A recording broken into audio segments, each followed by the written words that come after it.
I just wanna have peace. Pay for the bill, let them take my car, never see the receipt.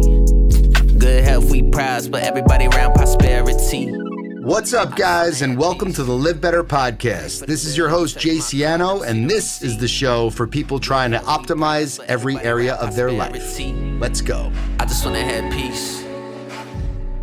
So today I'm super excited. We have an amazing friend of mine, also a Sabre client, Brittany Driscoll, the CEO of Squeeze Massage, one of the Feel Good Company's brands. There are several different brands under that umbrella, all that are basically inspired to help people live better, which is why I'm so excited to have her on today's show. Brittany comes out of many large companies that you all know and love, Drybar being the most recent, and her co-founder, Ali Webb, along with Brittany, have created a elevated massage experience that we're going to dig into, and all other types of things, entrepreneurship, how to just overall be better today than you were yesterday. So we're excited to dig in. Let's rock. Welcome to the show, Brittany Driscoll. Thanks for having me, Jay. Happy New Year. Happy New Year to you. We just had a brief conversation about things going on in my world right now. But I really want you to know that I appreciate your friendship, and I think you're an awesome human. Likewise. I actually thought about that this morning on my walk, that I was so excited for this conversation. And I was trying to even remember how we met, but it felt so serendipitous and amazing and clearly like meant to be almost 6 years ago now, or 5 years? Yeah, plus or minus. Yeah. No, I appreciate that. No, you and your team have just been such an incredible part of our growth. And I couldn't think of any better partner. So happy to be here. I appreciate that. So for people who don't know what we're talking about, will you give a little background on yourself and kind of, start from the top a little bit? So there's no rush here. Let's chill and give people an understanding of how you got where you are and where we're going. Yeah. Well, I suppose probably a good place to start is I started my career in marketing and advertising, and I got a chance for the first decade or so of my career to work with really amazing brands, everyone from Disney to Coca-Cola to Hilton. Barbie and Hot Wheels were clients of mine for about 6 years. And I always like to say that, it was so fun to live in imagination land for, that period of time. And interestingly enough, my time with Hot Wheels, I think it's funny how you can go back and connect the dots, I think was such a good catalyst to where I am today. And I'll explain that briefly. But I basically worked on this campaign called Hot Wheels for Real. Most people don't know that the little toy cars are designed to scale. And we were tasked with making Hot Wheels relevant to men who weren't boys anymore and who weren't yet dads, playing with the toys again. And so we built the cars at scale. We worked with the best race car drivers, everyone from Mario Andretti to Danica Patrick to all the guys who drive like Fast and Furious and the car commercials that you see on TV. And we designed and created and executed world record-breaking stunts. We subverted major athletic events from the Indianapolis 500. We built a 100-foot door in the middle of the speedway. We replicated wall tracks. We sent an 800 horsepower truck down it, broke the world record for the longest four-wheel jump. And then the next year, we subverted the X Games in downtown LA, literally created the iconic double loop. And 2 cars through it. And I always like to say what's interesting about that time in my life is, Mattel is a toy company.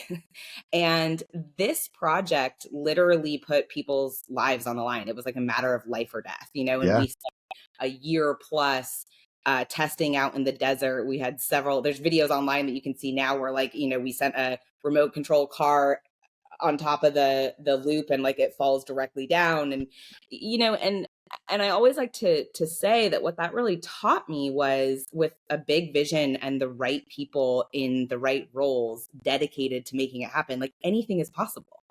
And I loved every second of that. It was amazing. And And then I went from Hot Wheels to Hot Air. Drybar was, just coming onto the scene at the time. And I personally loved the brand and I loved the experience as a client. And Allie, who's the founder, she had just a really cool story. She was like a stay-at-home mom and had this idea, and her bald brother and her bald husband like got behind her and kind of brought her dream to life. And then, Drybar became what it was. And I was fortunate enough to be a part of that company for about 4 years, from 2013 to 2017, helped grow it to over 100 million. I mean, it was the ride of a lifetime.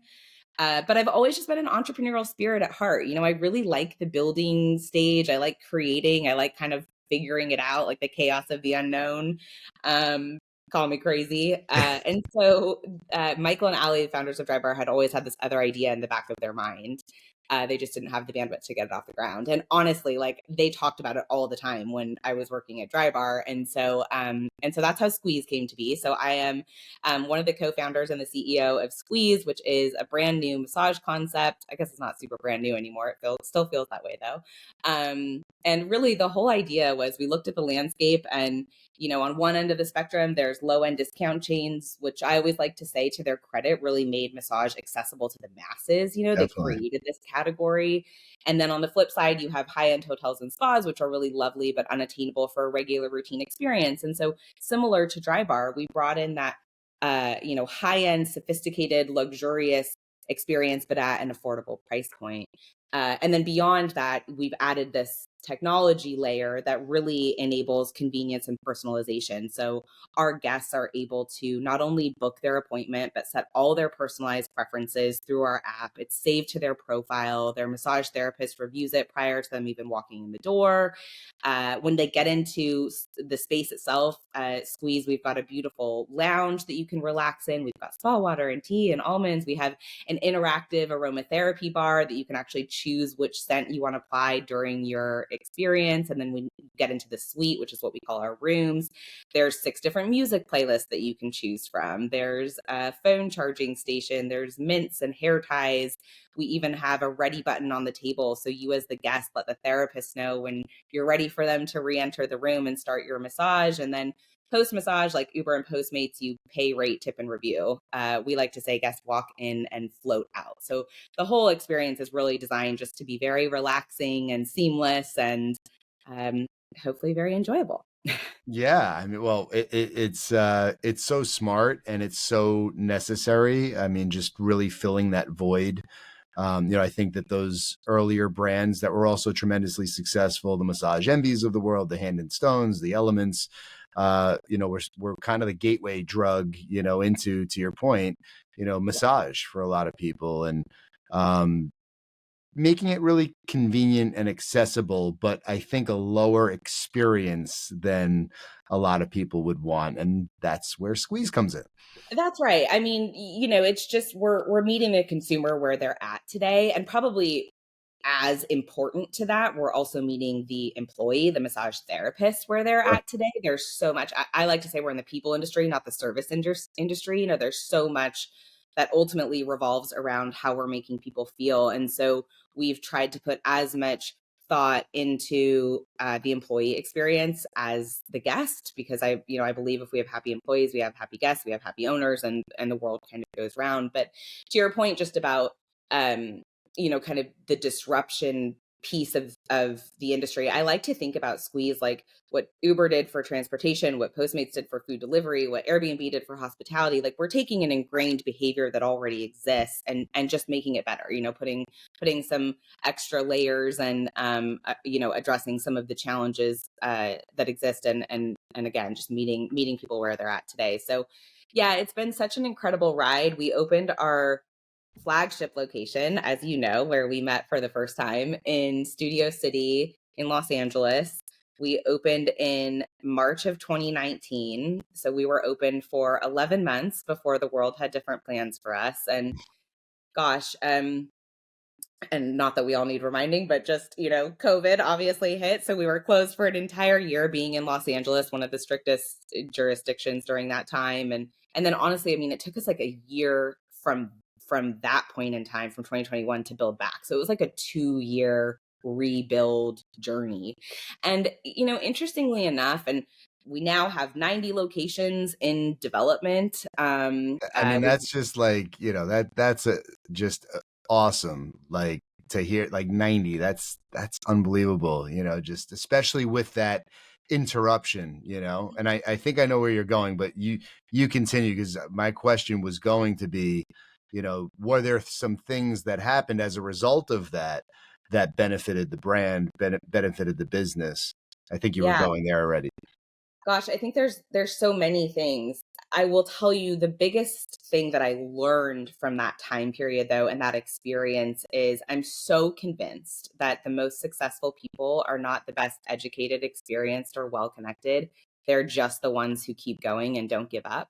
And Yeah. that's so much of our story. Again, in March of 2020, we had one corporate location open. We had to shut it down, and and 2 years later, we're building that one location back, and then we're going out and, awarding territories to franchisees and having to really keep the vision and the momentum going, and I think that really what that taught me is you've got to have a vision for your business and for your company that is bigger whatever it is you're selling. Like you've got to have something that in your heart of hearts and in your soul like keeps you going. And for me, like our vision at Squeeze is to transform communities for good. Like obviously we're making people feel good through massage, but we also place so much emphasis on how we treat people, how we look people in the eye, how we care for them as if they're an actual human being, or I like to say to our guest experience team and, to our maitre d's who are the friendly faces that greet you, like talk to these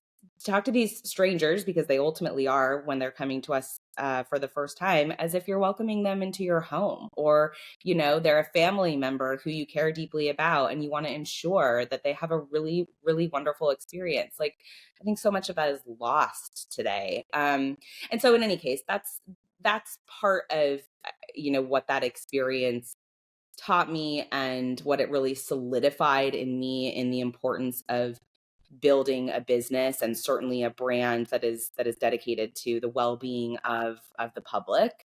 And I think also we use the time to like cross our T's, dot our I's, like we're a franchise. So much of our success ultimately comes down to making our franchisees successful and providing them the tools and the information that they can then execute and run their business as well as we could. And so we use the time to our advantage, I think. And yeah, we've got 8 locations open now today. We'll have over 20 this year, thanks to you and your team, and and my team too. They're brilliant and wonderful people. So Yeah, it's a team effort for sure.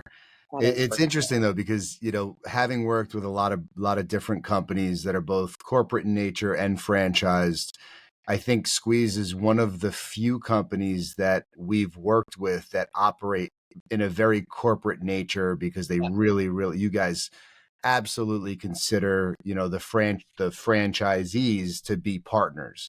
And that is, I think, so important and so rare, unfortunately, where like, a lot of franchise concepts are just looking to expand as fast as possible. They're not really, I hate to say it, but they don't really care so much about the actual partner's success. They don't refer to them as partners. That's such a unique thing.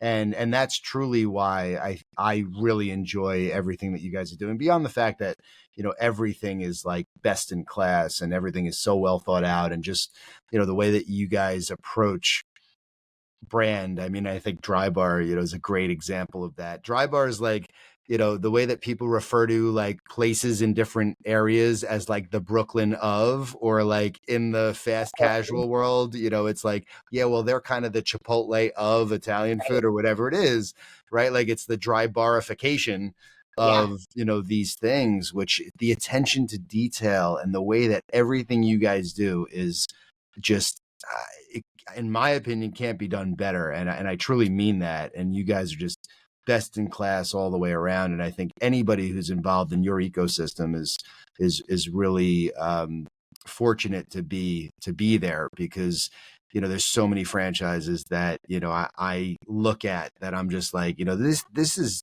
almost criminal, like it's terrible.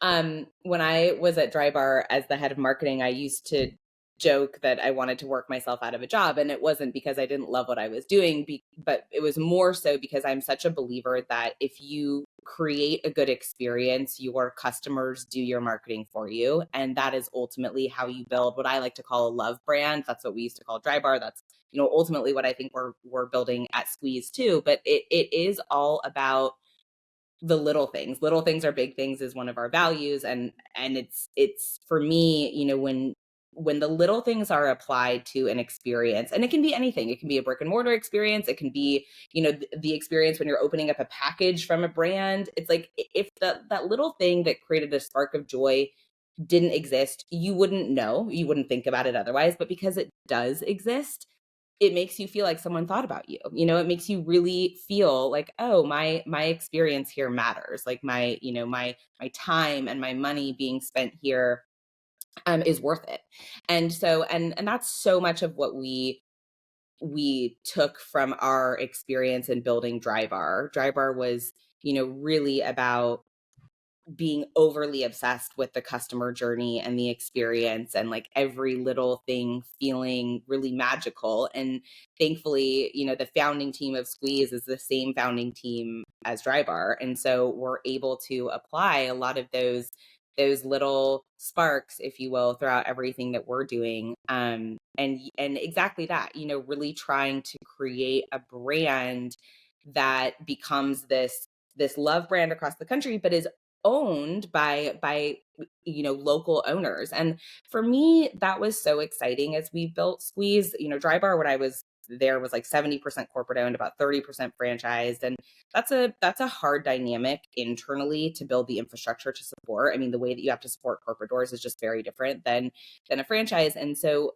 we were really excited about this idea of getting to champion small business owners, and particularly in this area of wellness that we know everyone is going to continue to spend their time and money on, and is an actual betterment to society. Like for me, it's like the older I get, that's all I want to do is just figure out value and like ways to help people. And so it is very very rewarding to create this experience and this business that is not only giving back to people, but also creating an opportunity for business owners. And we actually held our first, we call it our Squeeze Social, but it's basically our first annual conference with all of our operating partners together. And we do call our franchisees operating partners for your exact point, really wanting to make this feel like a true partnership and a dedication in terms of overall effort and learning and growing. But it was so neat to get everyone's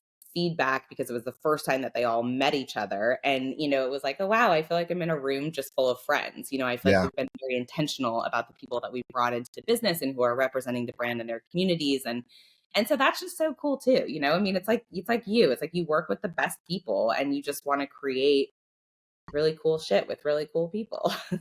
That's the goal, right? And this is the LivBtr Podcast, and I think everything you guys are doing are helping people live better. Back to your point about being purpose driven, because as an entrepreneur, you're getting punched in the face constantly.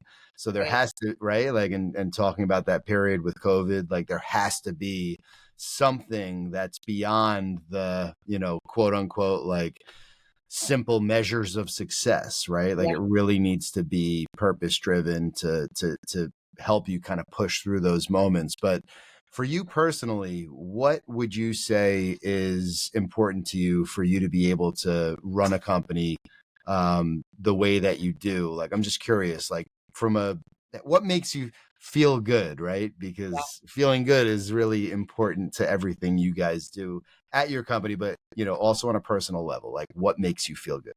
Yeah, gosh. So I have this motto or general philosophy that like our mindset is our superpower. And so I try and do as many things and surround myself with as many people that will keep my mind not only healthy, but like progressive and moving forward and continuing to push and challenge. You actually inspire me so much, Jay, with your cold plunging, which I also do. You just like post it way more consistently. But it's like things like that are consistently showing yourself that you can do hard things, that you Yeah. can, like push the limits and grow.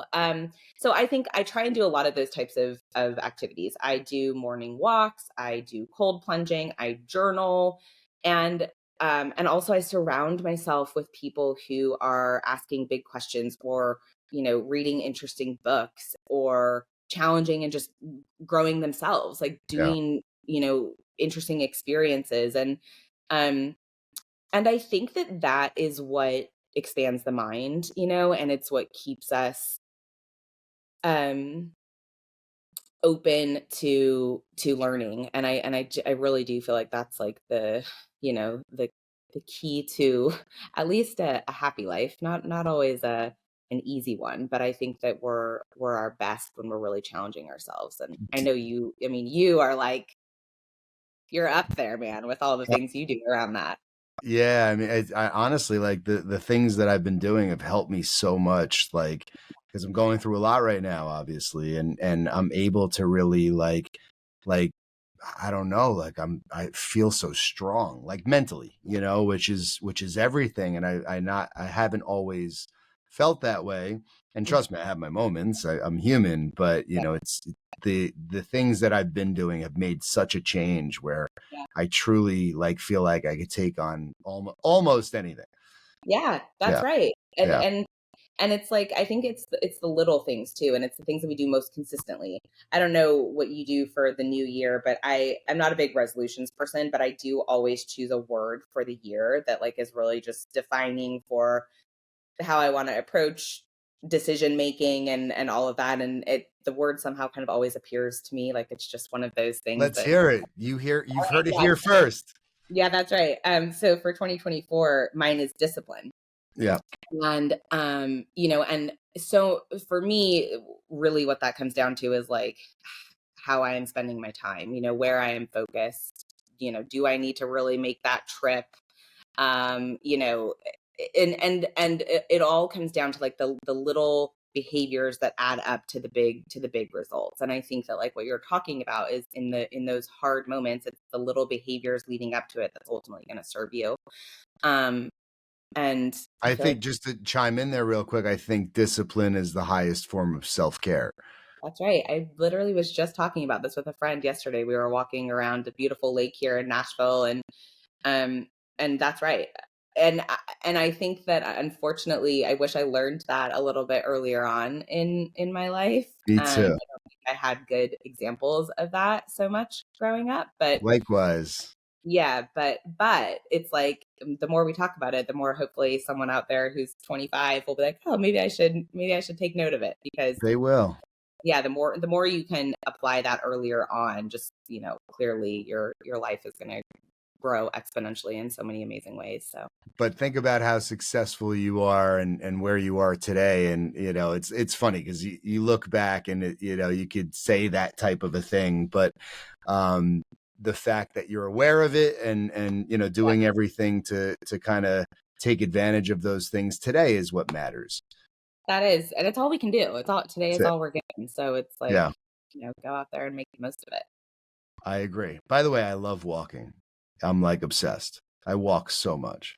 And it's right. I take meetings. I will like, just do a quick 15-minute, get up from my desk. Like, yeah, and fresh air and vitamin D. We don't get enough vitamin D. Are you like looking at that stuff? Like, do you pay close attention to like early light, like the beginning of the day and and sunset, like the difference where there's like no harmful UV rays? Like, do you actually get that into it?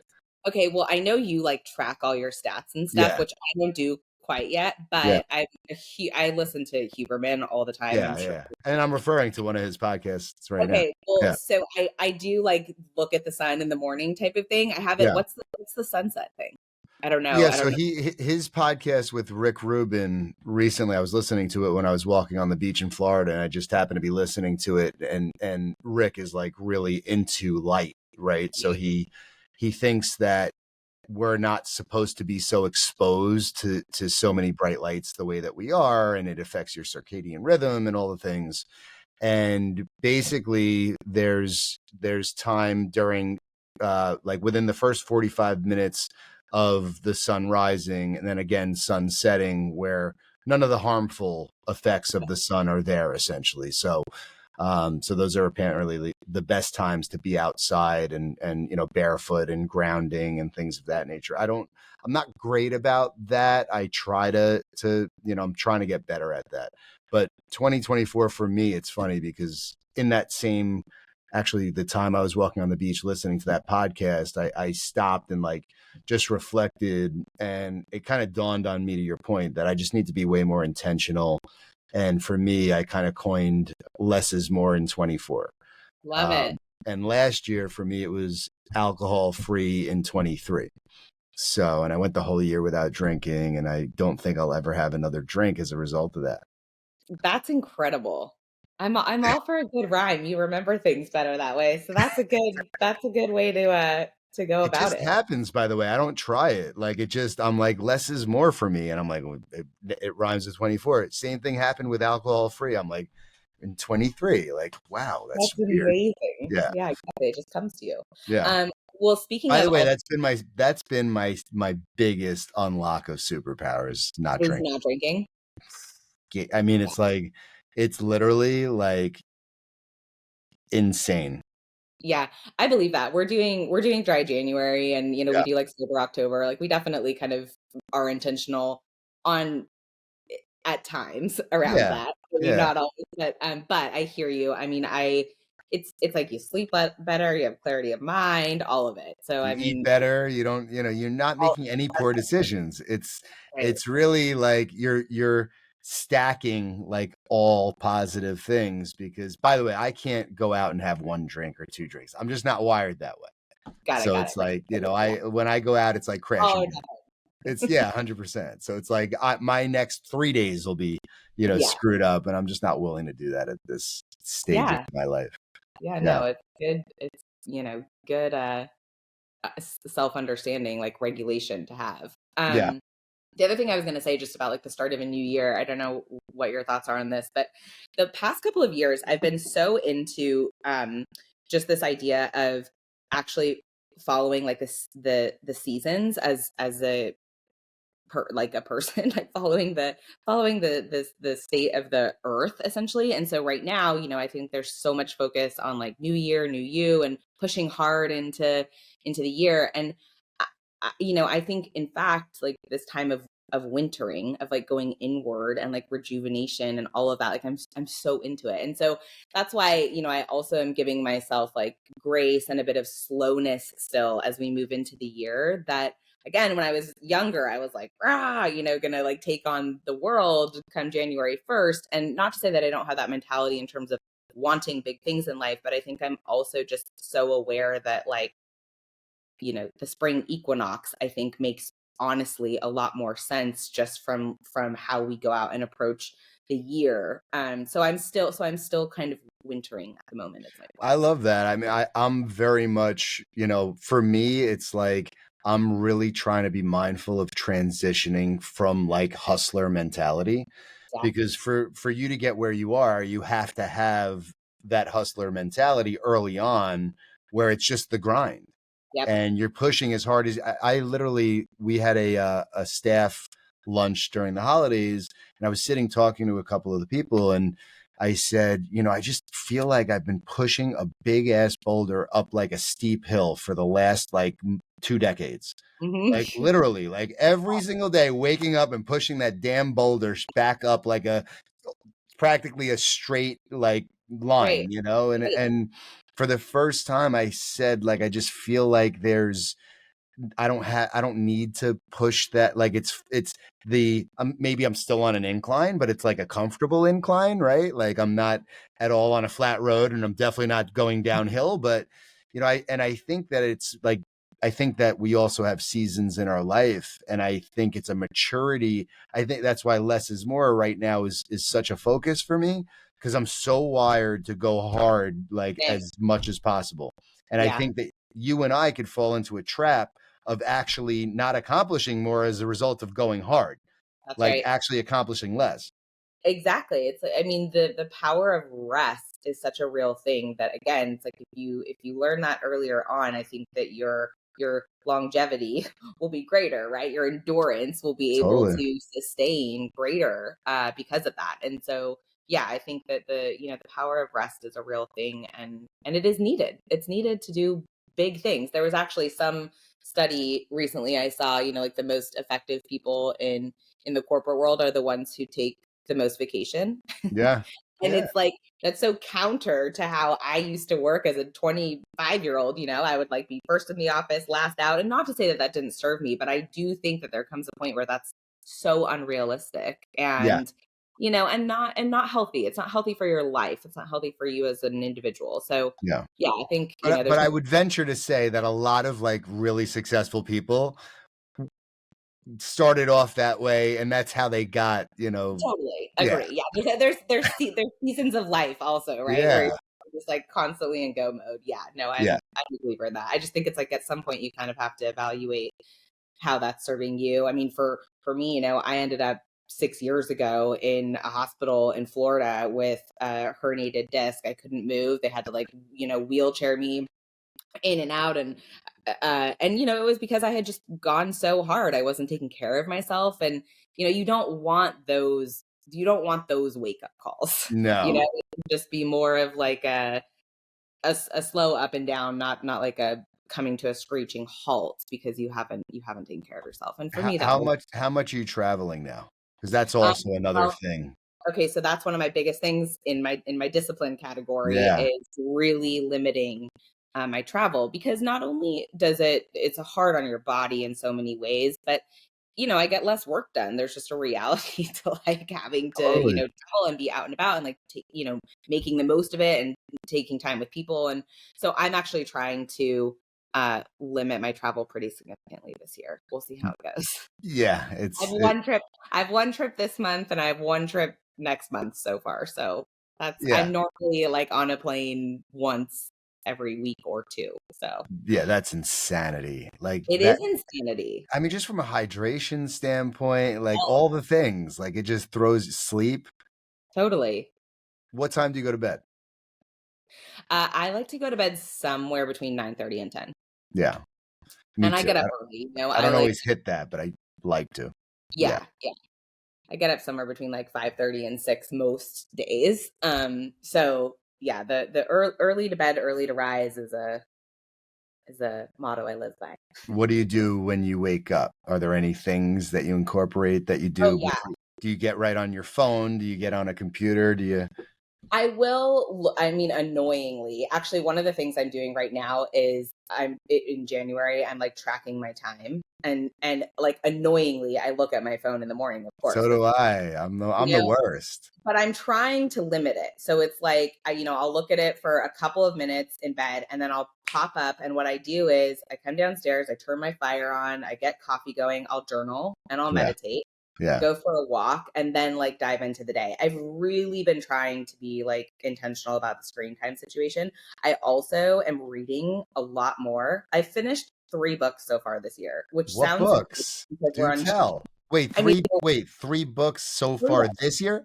in 8 days, and it's That's only, insane. well, one, they're short books, but it's because I've just like spent less time on my phone. So in the evening, instead of just like mindlessly scrolling, Yeah. I will read for a half an hour before bed. And then also when I walk and anytime I drive, even when I'm getting ready in the bathroom, like I'll listen to audiobooks. Yeah. So I've read, there's this book called The Art of Laziness. It's brilliant. Really? Yes, Jotting that one down? it's literally like, well, first of all, it's a super quick read, but it's straight to the point. I feel like the best way to describe it is it's like if your grandfather was on his deathbed, it would be like all the secrets of life that he tells you. Like, do these things. Really? It's incredible. I actually feel like I'm always just going to have it on my nightstand because it's like that good. It's like, Oh, let's revisit, let's open a page I'm and so excited. The other one, it was When Breath Becomes Air. And it's a heavy read, but it basically is a neurosurgeon sharing his experience as a doctor and then is diagnosed with cancer and moves to the patient experience. And it's incredible. I mean, it is so moving, and it touches on everything like faith, science, humanity, mortality. I mean, it's brilliant. And And then you kind have of experience I with do. that. Can we Yeah. talk about that? Do you Yeah, mind? totally. Yeah, I was diagnosed with melanoma when I was 25 years old, and then interestingly enough, my husband in our first year of marriage was diagnosed with stage 3 colorectal cancer. So we are both cancer survivors. And I was actually thinking about this a couple of days ago, how I always like to say, like, I'm not defined by my cancer diagnosis. Yeah. But I actually think in so many ways, almost like subconsciously, I am, because it's like, I mean, when you're given, a potential death sentence, you don't really know, how it's going to turn out. And particularly when you're first diagnosed, it's like, of course, everything crosses your mind. I do think that changes just your outlook on life, and how, for me, it has changed my outlook on life. It has definitely made me more mindful and intentional, and also a little bit too, like, life is so short and you don't really know, like, you're not guaranteed anything. So you might as well make the most of it and, try and enjoy it along the way. Like, the joy really is in the journey. Um, so in any case, and a lot of that book is also about that. And then the last one was, I revisited Tuesdays with Maury, which I Okay. don't know if you've ever read that book, I but haven't, but I it know it. oh, it's so good. I mean, it's very similar just in Yeah. terms of like an old professor, um, slowly dying, and just all of his like life lessons and whatnot. But it just, I mean, I don't know, they put things into perspective. So, I'm still amazed that you have read 3 books in 8 days. I'm well, also slacking. just like little tip on that is I will choose to listen to one book and then read one book. And when I'm listening, I listen at like 1.5 to 2 speed. Yeah, that My makes husband's always you like, have to. what are those words coming out of your phone? And I'm How do like, you even like hear a word? well, you can. I'm like, you You can can. understand. He's like, okay, can you? I'm like, yes, totally. So, but that's That's the only funny. way. I mean, you gotta hack a few things like Have that. you ever read, speaking of grit and resilience, have you ever read Grit? Angela Duckworth? I don't think I have actually. Yeah, it's a good book. Okay, I'm gonna What this. else is on your list to read in the near future? Um, Any others? I just started one this morning called, I think it's like Good Vibes, Good Life by Okay, Bex T. So that's next on my list. cool.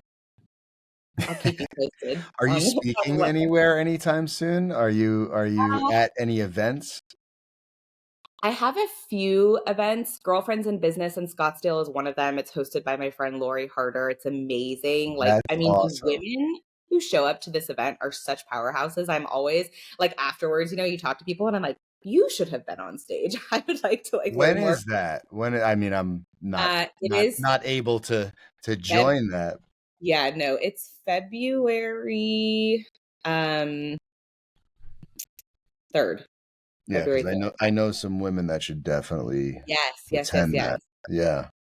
And then there's a conference called Renaissance Summit here in Nashville. That's towards the end of February, and I'm actually hosting a fireside chat with Allie Webb. Oh, So she awesome. a book called The Messy Truth, and it's just all about her experience building Dry Bar and the messiness of life that comes along with building a business. That's a And book I'd like to read. Yeah, I mean, that looks. she lays it all out there. So Yeah. she's relatively an open book as it is, but it's When is really that? that is February 20. You're really testing my Yeah, I uh, know. I'm curious because these are calendar all knowledge. things I could February, always use a good excuse to come to Nashville. February 24th. Yes, please come. February That would be 24th. awesome. And then and then there's another uh Jacqueline Johnson and Allie are hosting this new kind of mastermind called Blueprint. And they're coming to Nashville in April, so I'm speaking at that. But Is um, that that is that's that for like business owners? What is the core demographic for that? all Yeah, all business owners. Yep. cool. I'd like to see the info on that. That Yeah. could be cool. Yeah. But that is actually one of my, areas of focus in terms of discipline, is like, if I'm going to travel, I want to be doing more, speaking and whatnot. So if you or anyone listening, Yeah. uh, have any opportunities like that, I would definitely love to, particularly in the markets where we're, growing and expanding and just kind of Yeah, you're seeing. so good at it. You need to do it more. Well, thank you. I appreciate You need to share your story, which that. we've scratched the surface on here. We could probably go for hours. I know. I can't believe it's already been 45 minutes. So It's all good. We'll do a part 2 and a part 3, and we'll keep the vibe going. Keep sharing the journey. Where can everybody find you? So to keep up with all things Squeeze, at Squeeze on Instagram or squeezemassage.com. Book an appointment at any one of our open locations. You can also get franchising information on the website. And then myself personally, I'm on Instagram at BrittDrisc, BrittDrisc. I love to keep in touch. I'm also on Intro, which is a great platform for anyone to get mentorship and information from people in the business world that they would like to learn from. So I'm on that as well. And if there's anything in particular that I could do you recommend that? I've really loved it. In fact, I wish that I could spend more of my time doing that, because it's just so neat to be able to dive in quickly with someone and give them fresh perspective. I love doing that. Yeah, really feel like you made a difference, but it's not too time consuming. So it's been really great. I've loved it. That's cool. That's amazing. Yes. Yeah. Well, thank you, my friend. This has been a wonderful conversation as always. Thank you, Jay. And be well. You too.